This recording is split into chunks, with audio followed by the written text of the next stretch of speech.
అస్సలాముఅలైకుం వరహ్మతుల్లాహి వబరకాతు ఔజుబిల్లాహి మినశ్శైతానిర్రజీం బిస్మిల్లాహిర్రహమానిర్రహీం.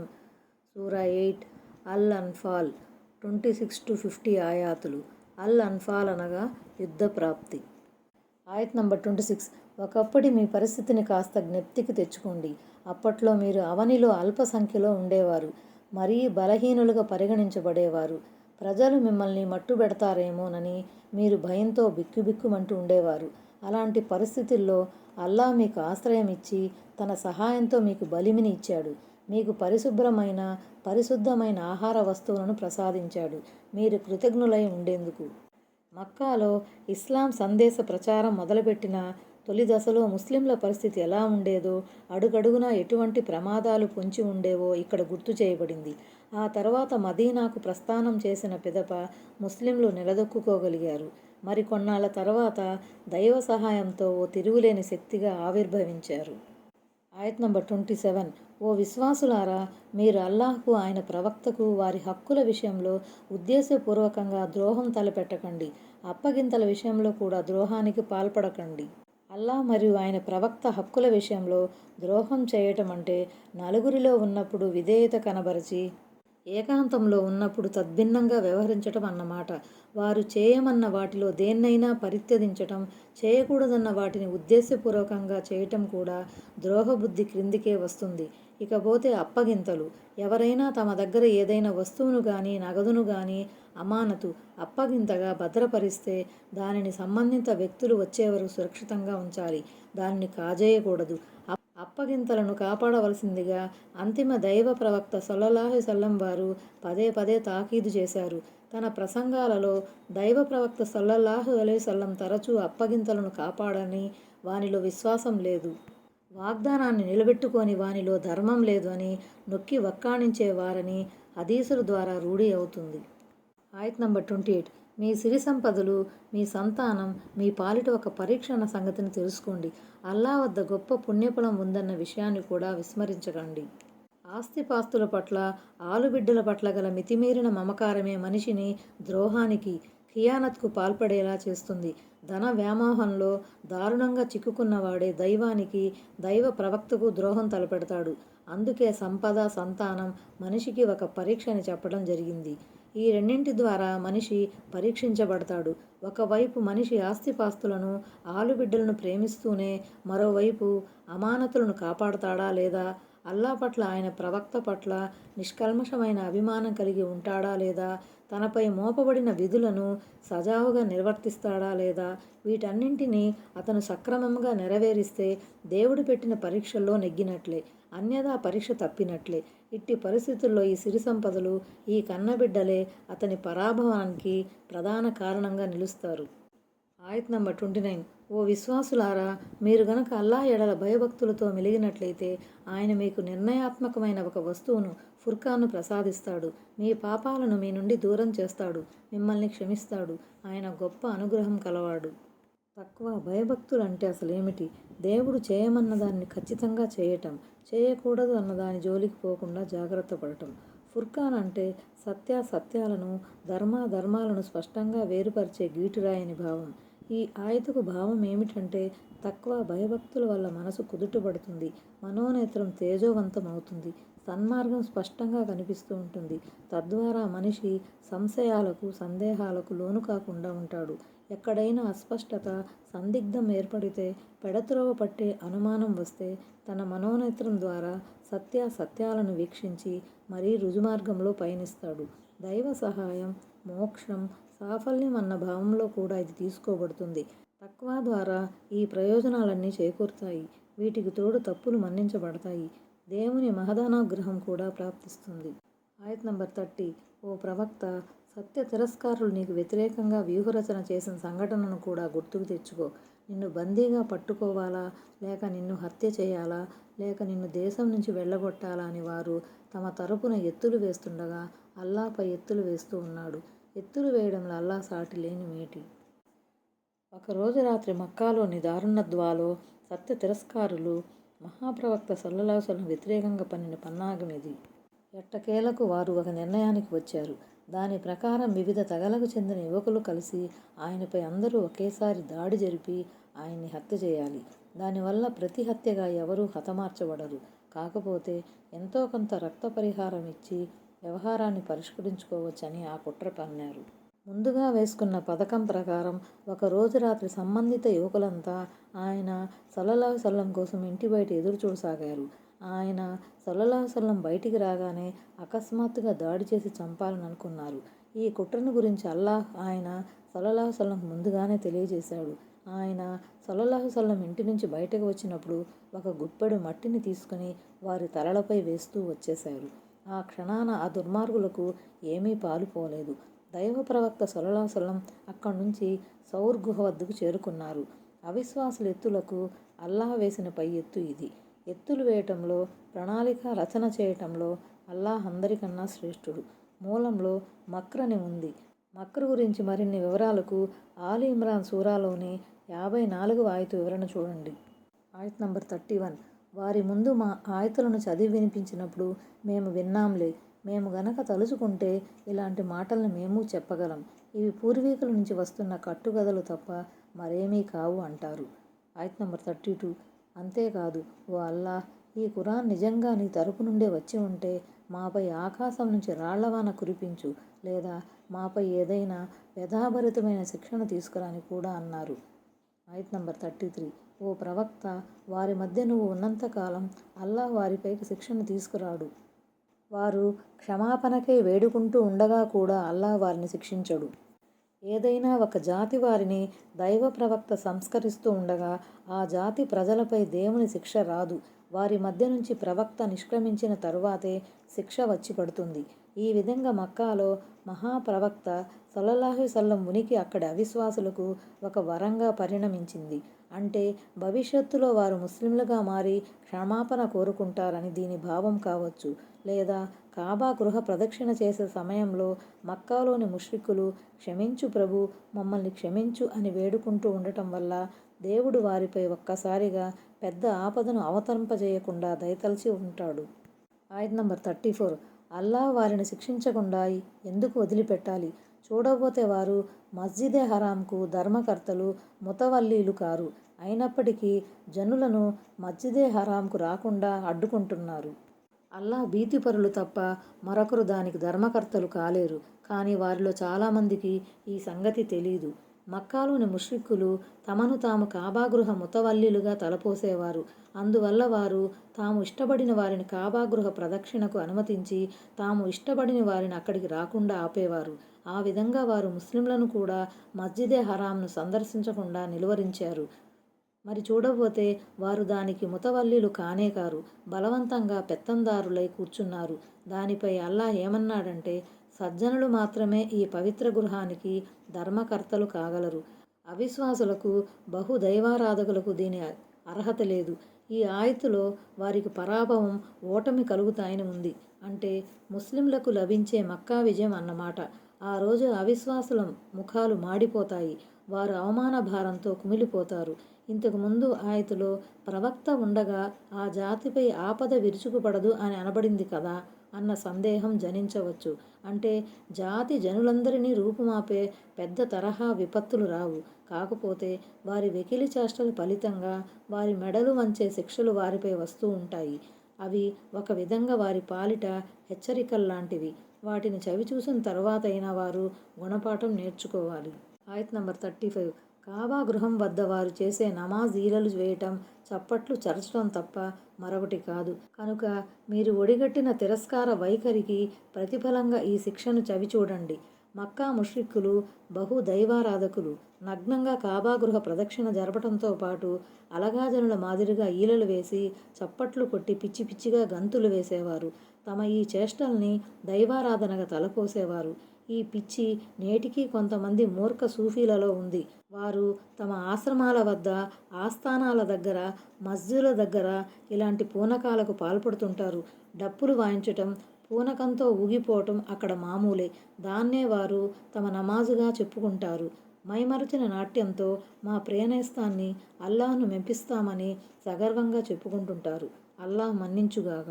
ఆయత్ నంబర్ 36. నిశ్చయంగా ఈ సత్య తిరస్కారులు ప్రజలను అల్లాహ్ మార్గంలోకి రాకుండా అడ్డుకోవటానికి తమ సంపదలను ఖర్చు పెడుతున్నారు. వారు తమ సొమ్ములను ఇలా ఖర్చు పెడుతూనే ఉంటారు. అయితే ఆ సొమ్ములే వారి పాలిట దుఃఖదాయకంగా పరిణమిస్తాయి. ఆ తరువాత వారు ఓడిపోతారు. సత్య తిరస్కారులు నరకం వైపుకు ప్రోగు చేయబడతారు. బద్ర్ యుద్ధంలో మక్కా కురైషులు ఘోరంగా ఓడిపోయారు. ఓడిపోయిన సైన్యం కాళ్ళీడ్చుకుంటూ మక్కా చేరుకుంది. మరోవైపు నుంచి అబూ సుఫ్యాన్ వర్తక బిడారు కూడా వచ్చేసింది. తమకు లభించిన ఓటమిపై వారు తీవ్రంగా సమీక్షించుకున్నారు. ప్రాణనష్టం సంభవించిన కుటుంబీకులు అబూ సుఫ్యాన్ వద్దకు పోయి వాణిజ్యంలో తమకు లాభంగా వచ్చిన సొమ్మును ముస్లింలపై ప్రతీకారం తీర్చుకునేందుకు వెచ్చించమని కోరారు. ముస్లింలు తమను కోలుకోలేనంతగా దెబ్బతీశారని, అందువల్ల వారిపై మరోసారి యుద్ధానికి దిగటం అవశ్యమని పట్టుబట్టారు. ఈ ఆయతు ఈ నేపథ్యంలోనే అవతరించింది. ఇలాంటి కార్యకలాపాల కోసం తమ సొమ్ముల్ని వ్యయపరిచేవారు ఎంత సొమ్మును ఖర్చు పెట్టినా వారికి లభించేది కడకు పరాభవమేనని, ఓటమి వారి నొసట వ్రాసి ఉందని, పరలోకంలోనైతే వ్యధాభరితమైన శిక్ష ఎలాగూ తప్పదని చెప్పడం జరిగింది. ఆయత్ నంబర్ 37. అల్లాహ్ అపవిత్రులను పవిత్రుల నుంచి వేరుపరచటానికి, అపవిత్రులను పరస్పరం కలిపి ఒకే గుంపుగా చేసి ఆ పైన వారందరినీ నరకంలో పడవేయటానికి ఇలా చేస్తాడు. పూర్తిగా నష్టపోయేవారంటే వీరే. ఈ వేర్పాటు పరలోకంలో గాని ఇహలోకంలో గాని జరగవచ్చు. పరలోకంలో ఈ విభజన జరిగే పక్షంలో సజ్జనులు దుర్మార్గుల సమూహం నుండి వేరుపరచబడతారు.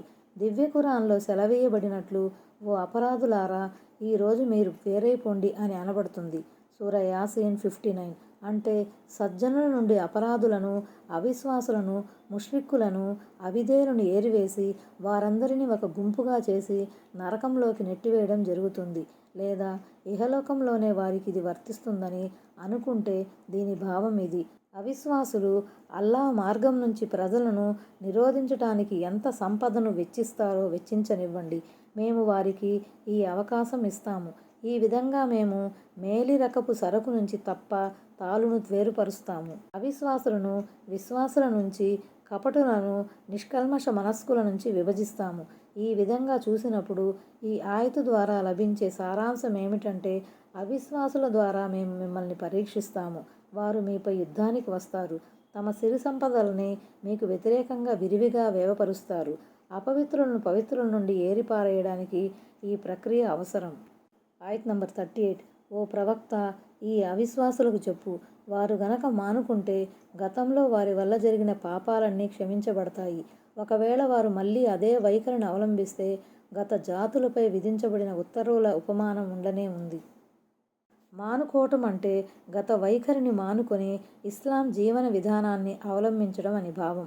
హదీసులో పేర్కొనబడినట్లు, ఎవరు ఇస్లాంను స్వీకరించి సదాచార మార్గాన్ని అనుసరించారో వారిని అజ్ఞాన కాలంలో చేసిన పాపాల గురించి ప్రశ్నించడం జరగదు.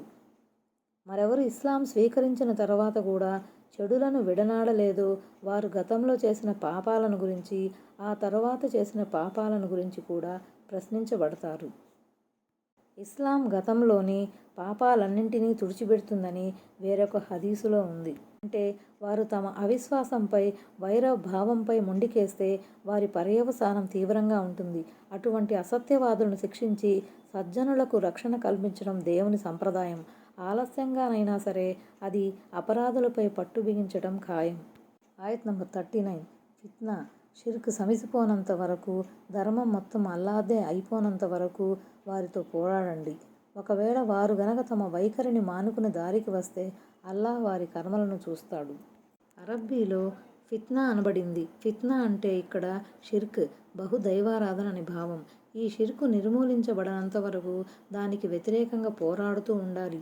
అంటే భూమండలంపై సర్వత్రా దైవధర్మం, దేవుడు సమ్మతించిన జీవన సంవిధానపు పతాకం రెపరెపలాడే రోజు వచ్చే వరకు దాని ఉన్నతి కోసం మీరు పోరాడుతూనే ఉండాలి. వారు తాము ఇస్లాం స్వీకరించామని చెప్పి ఇస్లామీయ విధులను నెరవేర్చటం మొదలెడితే చాలు, మీరు పోరాటం ఆపండి. మీరు బాహ్యాచరణలని మాత్రమే చూడగలుగుతారు. అంతరంగ స్థితి అల్లాహ్కు మాత్రమే తెలుసు. కాబట్టి మీరు వారి లోగుట్టును గురించి ఆందోళన చెందనవసరం లేదు. ఆ సంగతిని సర్వజ్ఞాని అయిన అల్లాహ్ చూసుకుంటాడు. ఆయత్ నంబర్ 40. ఒకవేళ వారు దారికి రాకుండా తిరిగిపోతే అల్లాహే మీ రక్షకుడని నమ్మండి. ఆయన ఉత్తమ సంరక్షకుడు, ఉత్తమ సహాయకుడును. అంటే వారు గాని ఇస్లాంను స్వీకరించకుండా మీకు వ్యతిరేకంగా విచ్ఛిన్నకర ధోరణి కొనసాగించినట్లయితే అల్లా తప్పకుండా మీకు తోడ్పాటును అందిస్తాడు. మీరు గనక విశ్వాసులుగా జీవించినట్లయితే అల్లా మీకు అండగా ఉంటాడు. అల్లాహ్ను నమ్ముకున్నవారు, ఆయనను తమ సంరక్షణగా చేసుకున్నవారు మాత్రమే అంతిమ విజయం సాధిస్తారు. తనను నమ్ముకున్న వారిని అల్లాహ్ ఎన్నడూ నిరాధారులుగా వదిలిపెట్టడు. ఆయత్ నంబర్ 41. మీరు అల్లాహ్ను సత్యాసత్యాలను వేరుపరిచే రోజున, అనగా రెండు సైన్యాలు మార్కొనిన రోజున మేము మా దాసునిపై అవతరింపజేసిన దానిని విశ్వసించినట్లయితే మీకు లభించిన ఎలాంటి యుద్ధప్రాప్తి అయినా సరే అందులోని 5వ వంతు అల్లాహ్కు, ఆయన ప్రవక్తకు, బంధువులకు, అనాథలకు, నిరుపేదలకు, బాటసారులకు చెందుతుందని తెలుసుకోండి. అల్లాహ్కు ప్రతి దానిపై అధికారం ఉంది. సత్యాసత్యాలు నిర్ణయించే రోజు అంటే బద్రు యుద్ధం జరిగిన రోజు అని భావం. బద్రు యుద్ధం హిజ్రీ శకం 2వ సంవత్సరం రంజాన్ నెల 17వ తేదీన జరిగింది. ఇది విశ్వాసులకు, అవిశ్వాసులకు మధ్య జరిగిన ప్రథమ సంగ్రామం అవటం వల్లను, ఈ సంగ్రామంలో అల్లాహ్ ముస్లింలకు విజయాన్ని ప్రసాదించి ఇస్లాం సత్యమని స్పష్టంగా నిరూపించటం వల్లను ఈ దినాన్ని నిర్ణయాత్మక దినం, యౌముల్ ఫుర్ఖాన్గా పేర్కొనటం జరిగింది. రెండు సైన్యాలలో ఒకటి ముస్లింలది, రెండవది మక్కాకు చెందిన అవిశ్వాసులది. అంటే కీలక యుద్ధం జరిగిన రోజున అల్లాహ్ అవతరింపజేసిన ఆయతులపైన, దైవదూతల ద్వారా అందజేసిన సహాయంపైన గట్టి నమ్మకం ఉన్నట్లయితే యుద్ధ ప్రాప్తి, మాల గనీమత్ అంటే యుద్ధంలో విజయానంతరం చేజిక్కే అవిశ్వాసుల ధనం అని అర్థం. పూర్వ సమాజాల వారికి ఈ సొమ్ము ధర్మసమ్మతంగా ఉండేది కాదు. యుద్ధానంతరం దైవ విరోధుల నుండి వశమైన సిరి సంపదలను ఒకచోట ప్రోగు చేసేవారు. ఆకాశం నుంచి అగ్ని వచ్చి దాన్ని పూర్తిగా భస్మీపటలం చేసేసేది. అయితే ముస్లిం సమాజం కోసం ఈ సొమ్ము ధర్మసమ్మతం, హలాల్ గావించబడింది.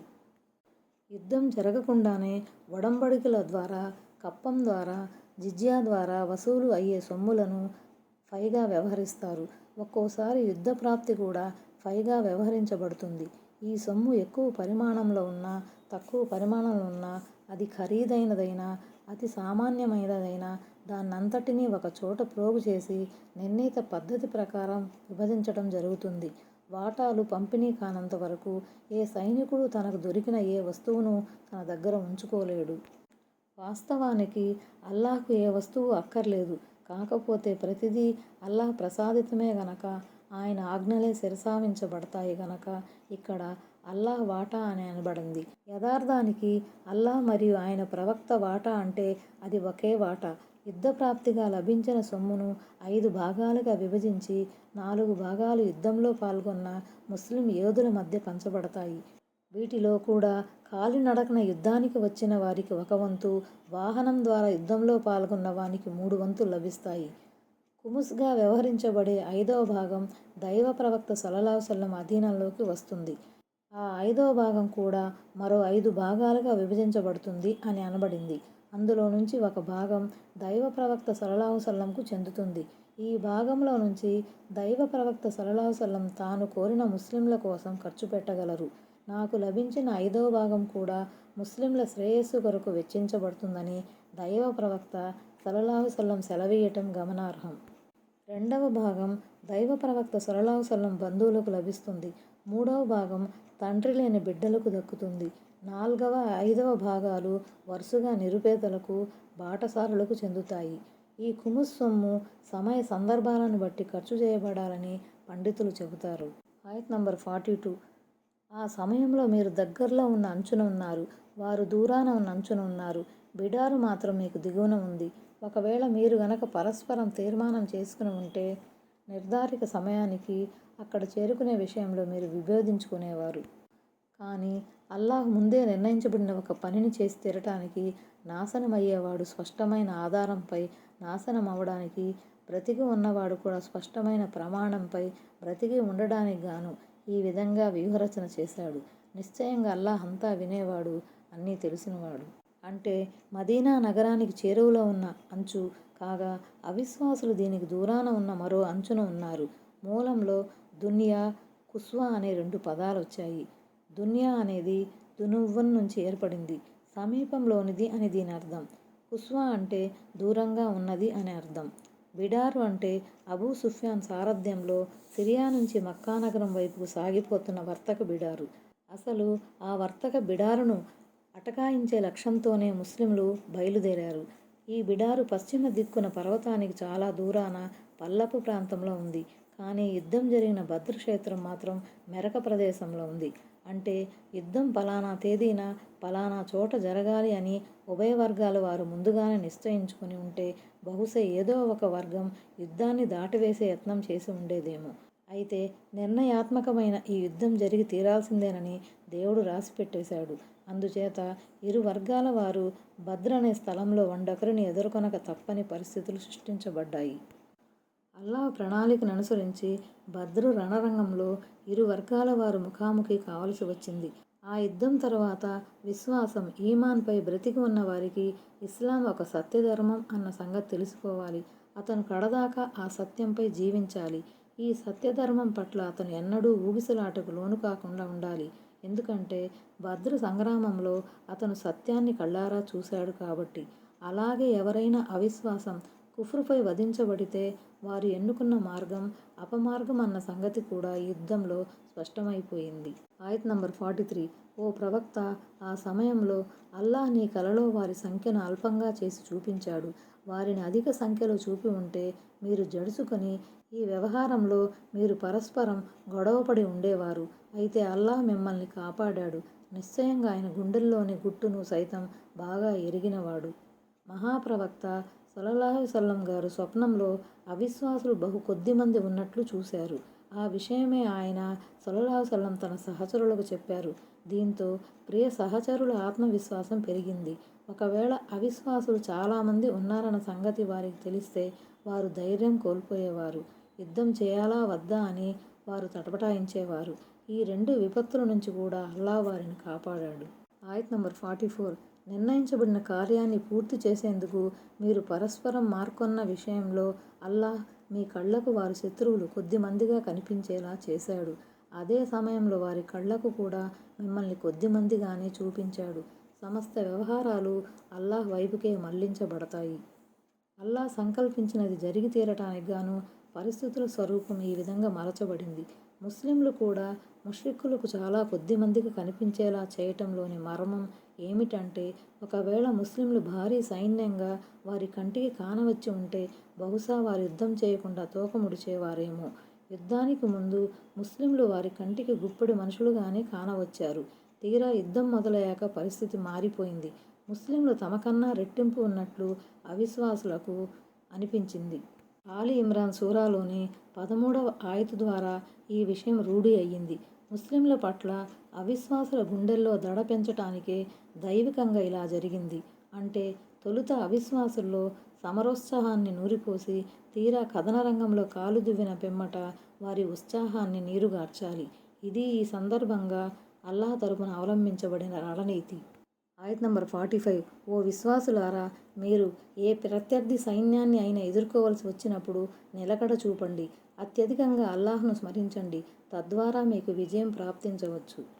ఇక్కడ ముస్లింలకు రణనీతి గురించి ఉపదేశించబడింది. శత్రువులను యుద్ధరంగంలో ఎదుర్కొన్నప్పుడు వారు ఎలా వ్యవహరించాలో తాకీదు చేయటం జరిగింది. 1. అన్నిటికన్నా ముందు వారిలో స్థిరత్వం ఉండాలి. కథన రంగంలో మొక్కవోని సాహసాన్ని ప్రదర్శించాలి. ఈ నిలకడ లేనంత వరకు యుద్ధ మైదానంలో నిలబడటం కష్టం. అయితే రణనీతిలో భాగంగా ఓ వైపుకు తప్పుకోవటం, వెనక్కి తగ్గటం వంటివి అధైర్యం క్రిందికి రావు. ఇలాంటి ఎత్తుగడలకు వినాయింపు ఉంటుంది. దీని గురించి ఇంతకు ముందు కూడా చర్చించడం జరిగింది. రెండో ముఖ్య విషయం ఏమిటంటే, కథన రంగంలో సైతం అల్లాహ్ను మరిచిపోకూడదు. పైగా ఆ క్షణాల్లో అల్లాహ్ను వీలైనంత ఎక్కువగా స్మరించాలి. అనుక్షణం ఆయన అండదండలను కోరుకుంటూ ఉండాలి. యుద్ధరంగంలో వారు అల్ప సంఖ్యలో ఉన్నప్పుడు దైవ సహాయాన్ని అర్థిస్తూ ఉండాలి. అధిక సంఖ్యలో ఉన్నప్పుడు కూడా దైవ ధ్యానం అవసరమే. ఎందుకంటే వారి సంఖ్యాబలం వారిలో గర్వహంకారాన్ని సృజించకుండా ఉండటానికి దైవనామస్మరణ అవసరం. దైవనామస్మరణ ద్వారా వారి నిజస్థితి ఎల్లప్పుడూ వారికి జ్ఞాపకముంటుంది. వారెన్నడూ తమ శక్తియుక్తుల ద్వారా గెలవలేరని, దేవుని తోడ్పాటుతోనే గెలుపు సిద్ధిస్తుందన్న యథార్థం సదా వారి మనసులలో మెదులుతూ ఉండాలి. ఆయత్ నంబర్ 46. ఇంకా మీరందరూ అల్లాహ్కు, ఆయన ప్రవక్తకు విధేయులై ఉండండి. పరస్పరం గొడవ పడకండి. అలా చేస్తే, గొడవ పడ్డారంటే మీరు పిరికివారైపోతారు. మీ శక్తి సన్నగిల్లిపోతుంది. అందుకే సహన స్థైర్యాలను పాటించండి. స్థైర్యం కనబర్చే వారికి అల్లాహ్ తోడుగా ఉంటాడు. మూడవ ముఖ్య ఉపదేశం ఇది. యుద్ధం లాంటి సంక్లిష్ట పరిస్థితుల్లో దైవం పట్ల, దైవ ప్రవక్త పట్ల అవిధేయతను ప్రదర్శిస్తే దాని పరిణామం ఎంత భయంకరంగా ఉంటుందో ఊహించటం కష్టం కాదు. ఆ మాటకొస్తే సాధారణ సమయాల్లో కూడా దైవం మరియు దైవ ప్రవక్త విధేయతకు కట్టుబడి ఉండాల్సిందే. ఇక యుద్ధం లాంటి అసాధారణ పరిస్థితుల్లోనైతే ఈ విధేయతాభావం మరింత ప్రాముఖ్యాన్ని సంతరించుకుంటుంది. ఈ సందర్భంగా ఎక్కడ ఏ కాస్త అవిధేయత తొంగి చూసినా దైవ సహాయం నిలిచిపోవచ్చు. నాలుగో ముఖ్యాంశం ఏమిటంటే, అనైక్యతకు, అంతఃకలహాలకు తావీయకుండా అందరూ ఒకే త్రాటిపై ఉండాలి. మనస్పర్ధలు మనోనిబ్బరాన్ని నీరుగారుస్తాయి. దీని మూలంగా మీ శక్తి క్షీణిస్తుంది. 5. యుద్ధరంగంలో ఎట్టి పరిస్థితుల్లోనూ సహన స్థైర్యాలను విడనాడకూడదు. ఒకవేళ ఓటమి కళ్లముందు కదలాడుతున్నా సరే వెన్నుచూపరాదు. మహనీయ ముహమ్మద్ సల్లల్లాహు వారు ఒక హదీసులో ఇలా ప్రవచించారు: ప్రజలారా, శత్రువుతో తలపడే స్థితిని కాంక్షించకండి. సదా అల్లాహ్ నుండి శాంతిని కోరుతూ ఉండండి. ఒకవేళ శత్రువును ఎదుర్కోవలసిన అగత్యమే గనక ఏర్పడితే అప్పుడు సహన స్థైర్యాలను చూపండి. ధైర్యంగా పోరాడండి. స్వర్గం ఖడ్గాల నీడలో ఉందని బాగా తెలుసుకోండి. ఆయత్ నంబర్ 47. అహంకారాన్ని ప్రదర్శిస్తూ, ప్రజల ముందు తమ బడాయిని చాటుకుంటూ, తమ ఇండ్ల నుంచి బయలుదేరిన వారి మాదిరిగా అల్లాహ్ మార్గం నుండి ప్రజలను ఆపే వారిలాగా మీరు తయారవకండి. వారి ఆగడాలపై అల్లాహ్ పట్టు బిగించనున్నాడు. మక్కాకు చెందిన అవిశ్వాసులు తమ వర్తక బృందాన్ని ఆదుకోవటానికి ముస్లింలతో యుద్ధం చేయడానికి బయలుదేరినప్పుడు అహంకారంతో విర్రవీగుతూ తమ శౌర్యాన్ని జబ్బచరచి ప్రజల ముందు ప్రదర్శిస్తూ మరీ వచ్చారు. ఆ విషయాన్ని అల్లాహ్ ఇక్కడ ప్రస్తావిస్తూ ముస్లింలకు అలాంటి బడాయి ఎన్నటికీ శోభించదని తాకీదు చేస్తున్నాడు. ఆయత్ నంబర్ 48. ఆ సమయంలో శైతాను వారి కార్యకలాపాలను వారికి ఎంతో రమణీయమైనవిగా చేసి చూపాడు. ఈరోజు మిమ్మల్ని ఓడించేవాడు జనులలో ఎవడూ లేడు. నేను సైతం మీకు అండగా ఉన్నాను అని చెప్పాడు. కానీ తీరా ఆ ఇరుపక్షాలు పరస్పరం ఎదురుపడినప్పుడు వాడు తన మడమలపై వెనుదిరిగిపోయాడు. ఈ వ్యవహారంలో మీతో నాకెలాంటి సంబంధం లేదు. మీరు చూడనిది నేను చూస్తున్నాను. నేను అల్లాహ్కు భయపడుతున్నాను. అల్లాహ్ చాలా కఠినంగా శిక్షించేవాడు అని అన్నాడు. ముష్రిక్కులు మక్కా నుంచి బయలుదేరినప్పుడు వారికి వారి ప్రత్యర్థి తెగ అయిన బనీ బకర్ బిన్ కినాన పట్ల కొంత భయాందోళన ఉండేది.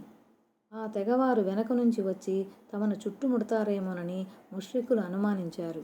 ఆ సమయంలో బనీ బకర్ సర్దారు అయిన సురాకా బిన్ మాలిక్ ఆకారంలో శైతాను ప్రత్యక్షమై ముష్రిక్కులకు విజయం వరిస్తుందన్న శుభవార్త అందించాడు. పైగా తన సహాయ సహకారాలు వారికి తోడుగా ఉంటాయని హామీ ఇచ్చాడు. కానీ యుద్ధరంగంలో అల్లాహ్ తరపున దూతలు దిగిరావటం చూసి శైతాను తోక ముడిచాడు. అల్లాహ్ పట్ల భయము, భీతి ఏర్పడగానే శైతానుకు చెమటలు పట్టాయి. ముస్లింలకు దేవుని ప్రత్యేక తోడ్పాటు ఉందని, ముస్లింల ముందు ఈరోజు ముష్రిక్కులు నిలువలేరని ఆ జిత్తులమారికి అర్థమైపోయింది. ఈ పలుకులు శైతానివి కావచ్చు, లేక శైతాని ఈ విధంగా పలికాడని అల్లాహ్ తరపున చెప్పబడినవి కావచ్చు. ఆయత్ నంబర్ 49. ఆ సందర్భంగా కపటులు, హృదయాలలో రోగం ఉన్నవారు కూడా ఇలా అన్నారు: వీళ్ళ ధర్మం వీళ్ళని మోసంలో పడవేసింది. కానీ ఎవరు అల్లాహ్ను నమ్ముకున్నారో నిశ్చయంగా అల్లాహ్ సర్వాధిక్యుడు, వివేకవంతుడు అని తెలుసుకోవాలి. అంటే అప్పుడప్పుడే ఇస్లాం స్వీకరించిన ముస్లింలు అయి ఉండవచ్చు. వారి ఆంతర్యాలలో ఇస్లాం ఇంకా బలపడి ఉండకపోవటం మూలంగా ముస్లింలకు విజయం చేకూరుతుందో లేదోనన్న శంక వారిలో కలిగి ఉంటుంది. లేదా ముష్రికులను ఉద్దేశించి ఇలా అని ఉండవచ్చు.